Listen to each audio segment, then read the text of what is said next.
Olá pessoal, hoje vamos falar sobre arrendamento rural. Você sabe o que é arrendamento rural? Tem dúvidas? Não sabe? Pois bem, hoje eu vou esclarecer para você de forma bem resumida o que é um arrendamento rural e a sua tributação. Tem muitos clientes que estão tributando o rendimento desse arrendamento de forma equivocada. Meu nome é Juliano Malheiro, sou contador e vamos para o vídeo. Arrendamento rural é o quê? É um contrato que tem entre o arrendador, que é dono de uma propriedade rural, e o arrendatário, que é uma outra pessoa que loca esta propriedade rural para usar ela, plantar, cultivar durante um período. Então, o documento formal que estabelece esse contrato, que é o contrato de arrendamento, onde existe o dono da propriedade, que é o arrendador, e quem está locando, quem está arrendando, que é o arrendatário. Então existe arrendador e existe o arrendatário. Arrendador, dono da propriedade. Arrendatário, quem está locando essa propriedade durante um período de tempo. O que acontece é o seguinte: quando uma pessoa física tem essa propriedade, arrenda para uma outra pessoa física ou uma outra pessoa jurídica, esta outra pessoa jurídica, que é um arrendatário, ela vai trabalhar em cima dessa terra, produzindo soja, milho, o que seja. E durante esse período que ela está na posse daquele imóvel, trabalhando e cultivando, ela vai pagar um aluguel, vamos assim dizer, que é o arrendamento. E quando ele paga esse arrendamento, a pessoa que recebe o arrendador, ele tem que pagar imposto de renda sobre este rendimento. E aí é onde surge a grande dúvida. Por quê? Estou no período agora de imposto de renda e essa dúvida chegou em 2 clientes que têm arrendamento e a tributação está errada. Por quê? Qual que é a tributação correta para você entender? Quando o arrendador arrenda essa terra, ele recebe lá R$100 mil durante um ano. Ele tem que pagar imposto de renda de que forma? Ele tem que calcular o imposto conforme o Carnê-Leão. Carnê-Leão é uma forma de tributar um rendimento de trabalho não assalariado ou um rendimento de arrendamento. E este imposto é calculado com base na tabela progressiva. Essa tabela progressiva, se você não sabe, é só dar um Google aí e pesquisar tabela progressiva do imposto de renda. Essa tabela ela tem algumas faixas. Ela começa em 1903 e termina em 4.600 e alguma coisa. Porém, a alíquota começa com 7, 7,5% e vai até 27,5%. E geralmente, os arrendamentos são valores altos, valores que passam de R$5 mil. Automaticamente, o arrendamento cai na maior tributação. Ele vai cair em 27,5%. Então, veja bem, você que arrendou sua terra lá por R$100 mil, um exemplo, você vai ter que pagar no Carnê-Leão 27,5%, ou seja, R$ 27.500 que você vai ter que pagar para a Receita Federal. É isso mesmo. O arrendador depositou lá na sua conta pessoa física. Você fala, nossa, recebi R$100 mil do arrendamento. Você vai lembrar que você tem que pagar R$ 27.500 de imposto. É isso mesmo, R$ 27.500 de imposto. Por que, Juliano, que eu tenho que pagar? É a regra. Carnê-Leão, rendimento de arrendamento, pagar imposto sobre tabela progressiva. E esse imposto, um detalhe muito interessante, é que ele tem que ser pago no mês seguinte ao fato gerador, ao recebimento. Você recebeu o arrendamento nesse mês, no mês seguinte você tem que pagar o imposto. Você vai lá, gera um Carnê-Leão, que é uma guia de um DARF, e paga para a Receita Federal. No ano seguinte, você traz essa informação para o seu imposto de renda pessoa física. E lá dentro você faz o ajuste. Se você teve outros rendimentos, se teve algumas despesas dedutíveis, plano de saúde, despesas médicas, odonto. E aí você vai ajustando para saber se você tem que pagar menos ou até mais, dependendo de outros rendimentos que você tenha. Por outro lado, existe o arrendatário que te pagou. Como que ele faz o lançamento desse valor que ele te pagou? Ele, enquanto estiver trabalhando na sua propriedade, dentro daquele período acordado no contrato de arrendamento, ele vai ter um livro caixa da propriedade rural. O que é livro caixa? É onde ele vai lançar receita e despesa. Então ele lançou receita do ano e despesas do ano. Então janeiro, fevereiro, março, até dezembro ele lança lá 10 mil, 20 mil, 30 mil de receita. Receita que ele vendeu, soja, milho, gado, a atividade que ele tiver. Enquanto ele tiver na sua propriedade, ele está tendo aquele rendimento. Então ele lança nos 12 meses. Do outro lado, ele pode lançar também as despesas que ele teve para produzir. Despesa com insumos, despesa com funcionários, despesas que ele gastou para produzir a atividade dele. Então a Receita permite que ele faça livro caixa de receita, livro caixa de despesa. No final, junta tudo, tira receita menos despesa. O lucro, ele pode, na declaração dele, optar pagando sobre o lucro ou pagando por um desconto simplificado. A própria declaração permite ele escolher qual que é mais barato. Lembrando que o livro caixa geralmente é mais barato do que o carnê-leão. O carnê-leão é R$ 27,5, não tem choro. Livro caixa, dependendo da sua despesa. Lembrando que essas despesas têm que estar em documentos idôneos, notas fiscais, documentos, folha de pagamento.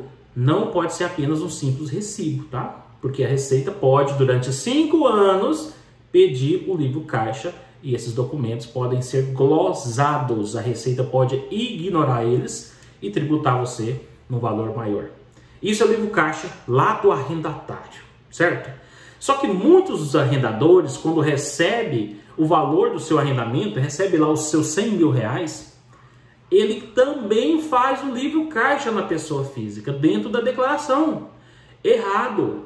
Porque enquanto ele arrendou a terra, ele passou a propriedade para um terceiro usar. Ele não pode pegar aqueles 100 mil que ele recebeu de arrendamento e lá na sua declaração de pessoa física e lançar também na propriedade rural. Não pode, porque ele tem um rendimento de carnê-leão e não é propriedade rural. O arrendatário que locou o imóvel dele, ele sim vai lançar lá dentro. Mas você que arrendou não lança mais esse rendimento dentro de atividade rural. Você vai lançar outras propriedades, se você tiver. Eu tenho mais de uma propriedade. A propriedade 1 está arrendada, a propriedade 2 não está arrendada e eu estou trabalhando nela. Então o livro caixa é da propriedade 2. E o livro, o carnê-leão dos 100 mil, lá em carnê-leão, separado. Esta é a realidade de muitos arrendadores. A dúvida é, estou certo ou estou errado? Você está errado. A outra pergunta que o pessoal faz, Juliano, e agora que eu já paguei 1 ano, 2 anos de forma errada? A forma correta é retificar e pagar o imposto com multas e juros. Por quê? A Receita tem 5 anos para voltar e cobrar o imposto. Ela volta e fala, eu quero que você pague com multas e juros. E, dependendo dos casos, ela pode autuar. Quando ela autuar, né, a multa e juros é bem mais alto do que você pagaria ou tinha que ter pago nos anos anteriores. O detalhe que muitos não sabem é que existe uma forma de você, arrendador, pagar menos impostos, mesmo não sendo no livro caixa da pessoa física, no caso, na atividade rural. Qual que é essa solução? Essa solução é você ter uma holding patrimonial. Essa holding patrimonial é o quê? É uma empresa cofre, a gente fala uma célula cofre, onde você coloca a sua propriedade rural dentro de uma célula cofre e cria um CNPJ para isso.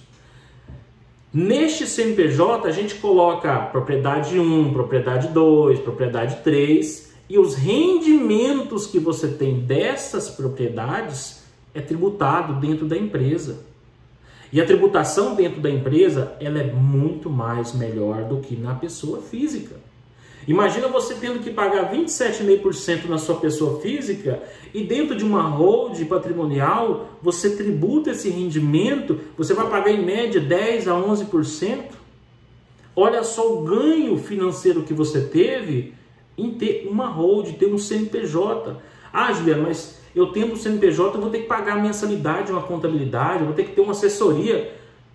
Compensa você ter um CNPJ, compensa você ter uma assessoria contábil, compensa você ter uma assessoria jurídica que te acompanha, te orienta, te livrando de autos de infrações, te livrando de penalidades, te livrando de outros problemas que pode atingir o seu patrimônio da sua pessoa física. Se você fizer a conta, por mais que você tenha outros custos com contabilidade, custo com constituição da empresa, é muito mais interessante ter a holding do que tributar na pessoa física. Lógico que tem que fazer uma análise de viabilidade para analisar o tamanho do seu patrimônio, para analisar qual o período que você vai arrendar essa terra, se é só 6 meses, 1 ano ou 10 anos, isso tem que ser analisado.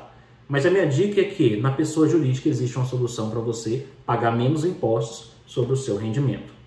Outra particularidade que eu quero chamar a atenção para você que faz arrendamento é o contrato de arrendamento. Tem muitos arrendadores que fazem o contrato e coloca que vai receber em sacas de soja. Você sabia que isso não é legal? O contrato ele tem que ter um valor, ele tem que ter um valor estipulado. E muitos contratos está descrito: daqui a 1 ano vou receber 40, 100, 200 sacas de soja, valor de mercado. E lá não tem um valor. Lá não tem específico quanto que você arrendou. Tem a quantidade de sacas. Mas daqui a 1 ano a saca de soja pode estar valendo R$100, R$200, R$300.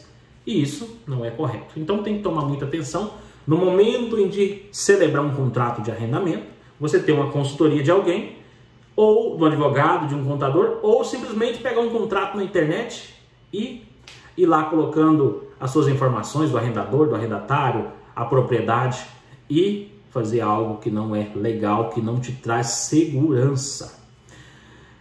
A informação que eu queria passar para vocês é justamente essa.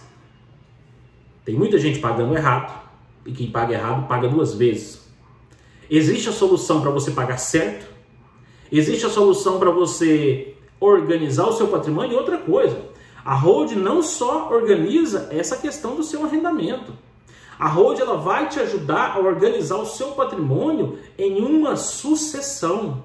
Ah, eu quero doar, eu quero transmitir esses bens para outras pessoas, a gente vai ter um rendimento de outras propriedades, casas residenciais urbanas, casas rurais, propriedades que têm outros tipos de rendimentos. Tudo isso passa por uma análise de viabilidade, onde a gente analisa o cenário e te fala qual que é a melhor decisão a ser tomada, tá bom? Meu nome é Juliano Malheiros, mais uma vez, estou aqui para ajudar você no que for necessário.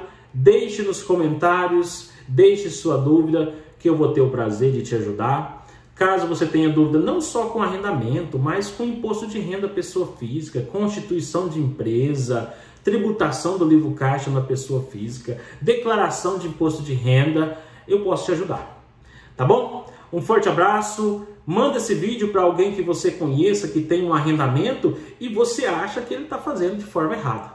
E se ele estiver de forma correta, esse vídeo só vai confirmar que ele está no caminho certo, tá bom? Um forte abraço, eu fico por aqui e nos vemos no próximo vídeo. Um forte abraço, até mais.